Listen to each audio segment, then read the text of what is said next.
What's up everybody and welcome to another episode of Raudeza Reviews. I'm Raudeza.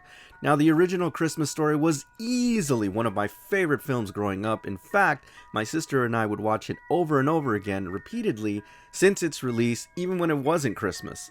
Back when the movie originally released, I could see how people would dismiss it as just another holiday movie. Fortunately, they were wrong, and in fact, this is the perfect movie. It's aged so well that it's now become a timeless classic. And the reason it's become so ingrained in the zeitgeist of America and really around the world is pretty obvious, because it's more than just a movie about a neurotic kid with a wonderful imagination who's on his quest to get the perfect gift for Christmas, his Red Ryder BB gun. The original movie is so relatable because it really is a coming-of-age story. It's about the bonds that we form with our mothers and our fathers and our siblings, and the friends that we grow up with, and the stupid things that we dare them to do, and fighting off bullies, and most importantly, the thing that we can all relate to is that one day of the year when everything is a magical Christmas wonderland, and on that special day, you wake up in the morning, it's cold outside, it's warm in the house, the tree is a magnificent pillar of light, and underneath it is a cacophony of gifts of all shapes and sizes, and you've realized that your parents have pulled it off. They've given you the perfect Christmas day, and the frantic anticipation of that one special day is something that all kids can relate to. Alright guys, so let's finally unwrap this one. This is my official review of A Christmas Story Christmas. Let's take a closer look.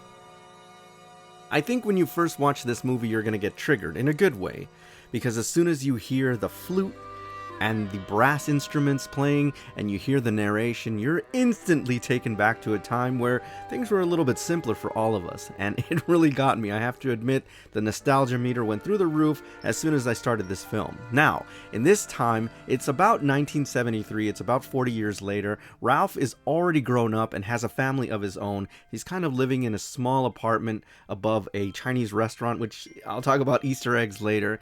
In any event, he's now a writer, a science fiction writer who's a little bit down on his luck, and he's given his wife a promise. Basically, he's going to give himself a year to be a published author. After that, he's going to go back to, whatever it was that he was doing before. One interesting thing about Ralphie, I never knew his last name was Parker. I don't know, it just never came up. Here's the really brilliant thing that ties in this movie to the original, among other things, is that it only makes sense that Ralphie would be kind of an aspiring writer in this film because he had such a wonderful imagination as a kid, albeit somewhat weird sometimes, but nevertheless, it just completely makes sense. And that's the really wonderful thing about this movie that had me laughing, is because Ralph still has those flights of fancies. Whenever he gets into trouble, he immediately goes into this fantasy world. Some of them were so freaking hilarious, man. So they actually did that very well in this movie. I'm so glad that he still had these kind of bouts of neuroses. It's really funny, guys. Peter Billingsley is really talented. Even as a kid, he had these facial expressions, he had these moments where he just had perfect comedic timing, and that really spills over into this film.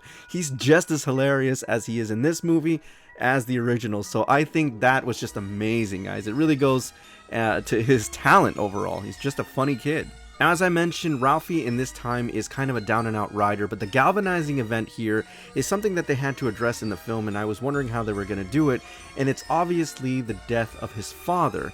Darren McGavin, the actor who played his father, obviously passed away several years ago, so I was eager to see how they were going to address this, and they did it so well, guys. It was sobering, and it was sad, and joyous at the same time. I know that sounds weird, but you'll understand when you see the movie. And here's the thing, I'm going to talk a little bit about Easter eggs later, but the way that they handled the death of Darren McGavin, the actor who plays his father, is done so well. Even though he's not in this film, he is omnipresent. He is everywhere because of how subtle and how wonderful they did the Easter eggs. And there's everything, guys. There's the bunny suit, there's the Red Ryder BB gun, but most importantly, the subtle way that they did it, as if these things had just always existed there after Ralphie left, to pursue his life, was done so perfect. The photographs, everything. It's almost as if they took the original photographs that were on the original film and just placed them in the house. It's really a museum to Darren McGavin, and he is definitely in this film, if not physically, but his spirit is in this movie, and it's amazing, it's emotional, and it's perfect. One small mention, which I really have to kind of address because I think it was hilarious and something I really loved in the original film, the Bumpus Hounds. The Bumpuses are back in this movie, and the Bumpus Hounds are also in this movie to terrorize Ralphie. It's freaking hilarious, guys. I absolutely love that little detail. One of the great things about this movie is that so much of the original cast made a return in this movie, which I think is so great for authenticity. We get to see Flick and Schwartz, and we even get to see Scut Farkus and what ends up happening to him as he grows up, which is brilliant in this movie. I'm not going to spoil it, but it's so cool, guys. Now, I do have one complaint about this movie, and it's kind of a big one. It's really the casting of Mrs. Parker, which is played by Julie Haggerty. Now, she's not a bad actress, but in this film, she's way too much of a caricature to take seriously, and I was talking about this with my sister on the phone the other day. The original actress, Melinda Dillon, who unfortunately retired and didn't make a return to this movie, was really the emotional anchor of the first film, having nuance and subtlety, that motherly instinct, and really provided a lot of depth to that character. Unfortunately, Julie Haggerty really plays this character like a cartoon, and it was so jarring to watch. Given the other characters and the way that they interacted, it really was out of place. Every time I saw her on screen, I kept going back to that moment in the original film where Ralphie had just beat the piss out of Scut Farkus, and his mom kind of talked to him when Randy started crying underneath the sink saying that Daddy was going to kill Ralphie, and she, instead of kind of sensationalizing what happens, really downplays it. While they're at the dinner table, Mr. Parker asks Ralphie what happened to his glasses, and instead of telling him the truth, she really downplays it and tells him that the boys just had an argument and she gave them a good talking to, and it wasn't a big deal. And one of the best lines in the movie that really had such emotional weight is that Ralphie, through the narration, tells everybody, the audience, that from that day on he realized he wasn't going to be destroyed by his dad, and his relationship had changed with his mom forever, and that was one of the most perfect moments in the original movie. Unfortunately, you don't get that here. Thankfully though, Erin Hayes, who plays Sandy Parker, which is Ralphie Parker's wife in the movie, really takes up that mantle of the motherly instinct and the emotional pillar for the family, and it's done very well. I actually believe that they're a married couple, and she's very supportive of him on his quest to become a published author in these 12 months that he has in order to do it. The dynamic between them is great. I feel like they've been a married couple for a while, and they just work very well. They had great chemistry together. Now, his kids are also really good, but they could have played by any kids. They aren't remarkable, and they're not bad, but I do like the family dynamic here. It was done very well. Juliana Lane, who plays Julie in the movie, who's Ralphie's daughter, has this incredibly hilarious scene. It's a snowball fight. You guys are going to love it. It's just freaking hilarious, and it comes out of nowhere. I loved it. My one other complaint in this movie, and I just mentioned him, is that they completely, for all intents and purposes, left out Randy out of this film, and I don't know why they do that. Yeah, he makes an appearance, but I mean, he was highly underutilized, and that was so weird. I don't know. I mean, yeah, I'm just nitpicking at this point, but I really love Randy. Now, I feel like this movie had an almost Herculean, impossible task. It kind of had to try to live up to the original film, which unfortunately, guys, to be honest with you, nothing will ever live up to the original. It just won't. Such a classic film. But this one didn't have to. It is a wonderful successor, incorporating so many aspects of the original film that it feels like it's just a natural progression. The Easter eggs are wonderful and they're subtle. The nuances are great here. You get to see the original cast members and what happens to them. A wonderful tribute, again, very subtle, to Darren McGavin. My only complaint is that Melinda Dillon didn't make a return, but overall, this is a really magnificent film and worthy of a Christmas Story and the moniker. I absolutely love this movie.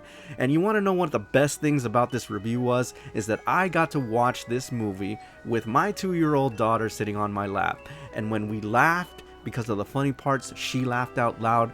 And when I shed a tear because of the more emotional parts, she actually wiped one of them away. That actually happened, guys. And it was so sublime. Moments like that are the things that we really remember about our childhood, and really the things that starts Christmas traditions. And I'm very lucky that I'm able to review this film, and it's going to be forever on the interweb. So one day when my daughter's older, she'll be able to watch this video, and I'll be able to talk to her about how I made the review and how she was sitting on my lap when I did it. Remember what I said about what made the original so amazing? It was about the bonds between fathers and mothers and their children. Now I'm going to stop this review right now because I don't want to spoil what is easily one of the best endings that I've seen in a very long time to a movie. No, it's not a twist ending, it's not an M. Night Shyamalan whatever.